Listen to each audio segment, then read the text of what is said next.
Good afternoon, everybody, and I want to thank President Medvedev and the Russian people for their hospitality.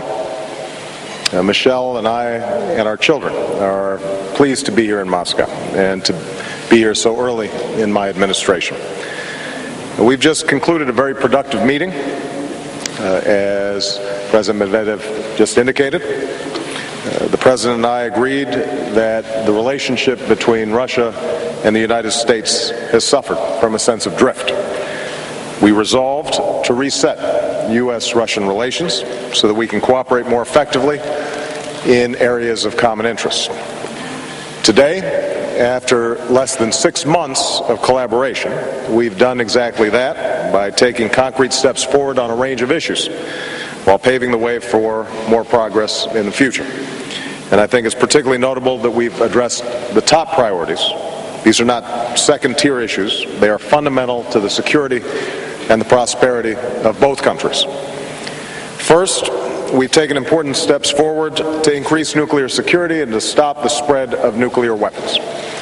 This starts with the reduction of our own nuclear arsenals. As the world's two leading nuclear powers, the United States and Russia must lead by example, and that's what we're doing here today.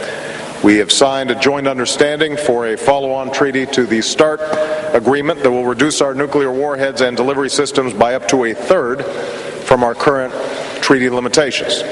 This legally binding treaty will be completed this year. We've also agreed on a joint statement on nuclear security cooperation that will help us achieve the goal of securing all vulnerable nuclear materials within 4 years, progress that we can build upon later this week at the G8 summit. Together, these are important steps forward in implementing the agenda that I laid out in Prague.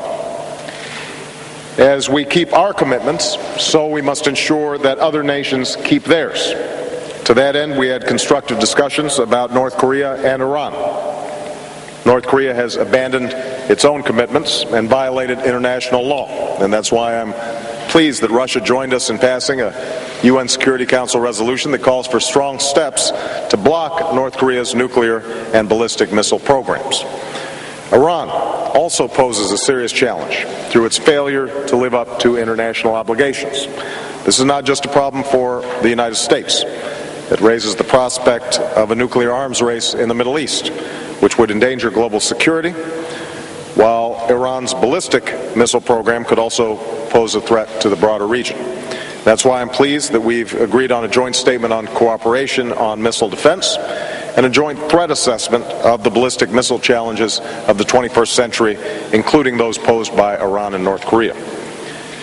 Second, we have taken important steps forward to strengthen our security through greater cooperation. President Medvedev and I agreed upon the need to combat the threat of violent extremism, particularly from Al-Qaeda. And today we've signed an agreement that will allow the transit of lethal military equipment through Russia to Afghanistan. This is a substantial contribution by Russia to our international effort, and it will save the United States time and resources in giving our troops the support that they need. Thanks to Admiral Mullen and his Russian counterpart, we've also agreed to resume military-to-military cooperation between the United States and Russia.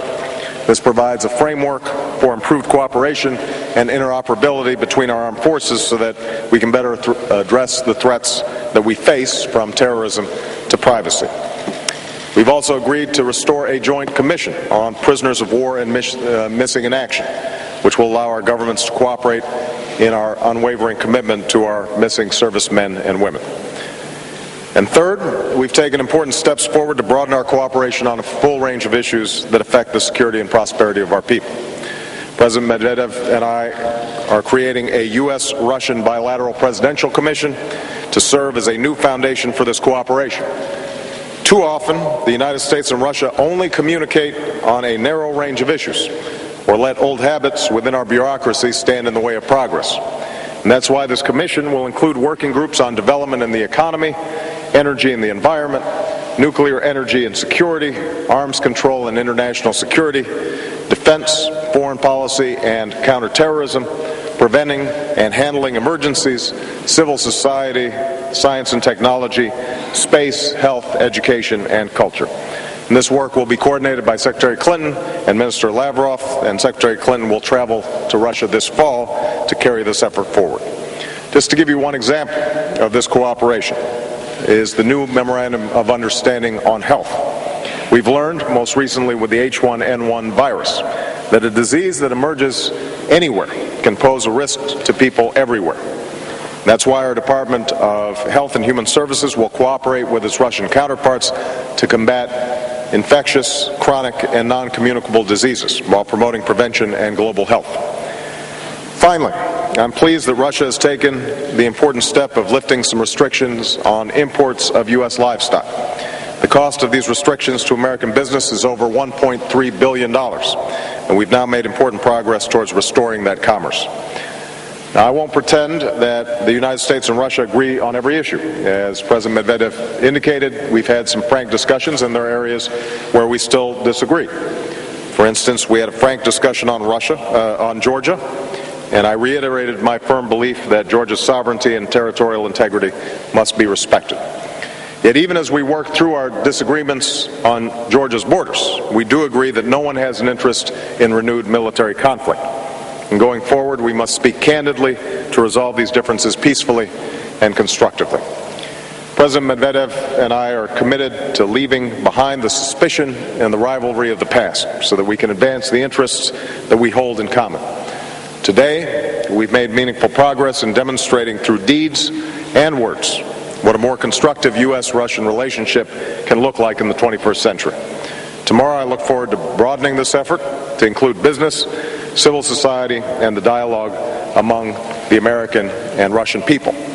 I believe that all of us have an interest in forging a future in which the United States and Russia partner effectively on behalf of our security and prosperity. That's the purpose of resetting our relations. That is the progress we made today. And I once again want to thank President Medvedev and his entire team for being such wonderful hosts and working so effectively with our teams. Thank you.